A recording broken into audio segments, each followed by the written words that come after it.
ये बात पिछले साल की है, जब मैं एक नए शहर में शिफ्ट हुआ था। वहां मुझे किराए पर एक पुराना लेकिन प्यारा सा अपार्टमेंट मिला। वह अपार्टमेंट शहर के थोड़ा बाहर था और उसके चारों ओर घने पेड़ थे। मुझे लगा चलो शांति से रहूंगा। रात को जब मैं सो रहा होता था तो मुझे अक्सर खिड़की से पेड़ों की सरसराहट और हवा की अजीब सी आवाजें सुनाई देती थी, लेकिन मैंने कभी उन पर ध्यान नहीं दिया। एक रात जोरदार बारिश हो रही थी, बिजली कड़क रही थी और हवा इतनी तेज थी कि खिड़की के शीशे थरथरा रहे थे। मैं सोने की कोशिश कर रहा था, तभी मुझे लगा जैसे कोई मेरे बेडरूम की खिड़की पर दस्तक दे रहा है। मैंने सोचा शायद हवा से कोई टहनी टकरा रही होगी, लेकिन आवाज लगातार आ रही थी, टैप टैप टैप। संग बारिश और तेज होती है, दस्तक की आवाज स्पष्ट होती है। मैं बिस्तर से उठा और धीरे धीरे खिड़की के पास गया। बाहर इतना अंधेरा था कि कुछ दिख नहीं रहा था, सिवाय पेड़ों की काली परछाइयों के। मैंने पर्दा हटाया और बाहर झांका। मुझे कुछ भी दिखाई नहीं दिया। मैं सोचा कि मेरा वहम होगा और वापस आकर लेट गया। लेकिन जैसे ही मैं लेटा, आवाज फिर से शुरू हो गई, इस बार और टैप टैप टैप। और इस बार आवाज सिर्फ खिड़की से नहीं बल्कि दीवार के अंदर से आ रही थी, जैसे कोई दीवार को खरोंच रहा हो। मेरे रोंगटे खड़े हो गए। मैंने टॉर्च जलाई और दीवार पर रोशनी डाली। मुझे कुछ भी नजर नहीं आया। संगीत और तेज होता है, खरोंचने और फुसफुसाहट की आवाजें, दिल की धड़कन की आवाज।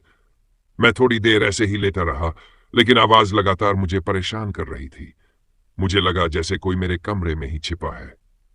तभी मुझे अपने कमरे के कोने में, जहां बड़ी अलमारी रखी थी, एक हल्की सी हलचल महसूस हुई।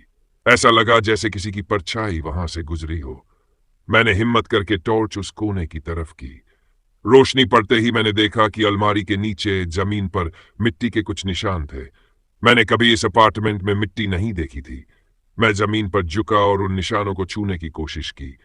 वे निशान बिल्कुल ताजे थे, जैसे कोई अभी अभी यहां से गुजरा हो। तभी मुझे अपने ठीक पीछे किसी के सांस लेने की आवाज सुनाई दी। एक ठंडी, बर्फीली सांस, जैसे कोई मेरे बिल्कुल करीब खड़ा हो। मैंने धीरे से सिर घुमाया और जो मैंने देखा उसे देखकर मेरी चीख निकल गई। एक तीव्र भयानक चीख। संगीत बहुत तेज और अचानक रुक जाता है। मेरे ठीक पीछे एक लंबी पतली परछाई खड़ी थी। उसके हाथ लंबे थे और उंगलियां मुड़ी हुई थी। उसकी आंखें अंधेरे में चमक रही थी, बिल्कुल किसी भयानक जानवर की तरह। उसकी शक्ल साफ नहीं दिख रही थी, लेकिन मैं महसूस कर सकता था कि वह मुझे ही घूर रही थी। मैं पलटा और भागने लगा। मैं बेडरूम से बाहर निकला और दरवाजे की तरफ भागा।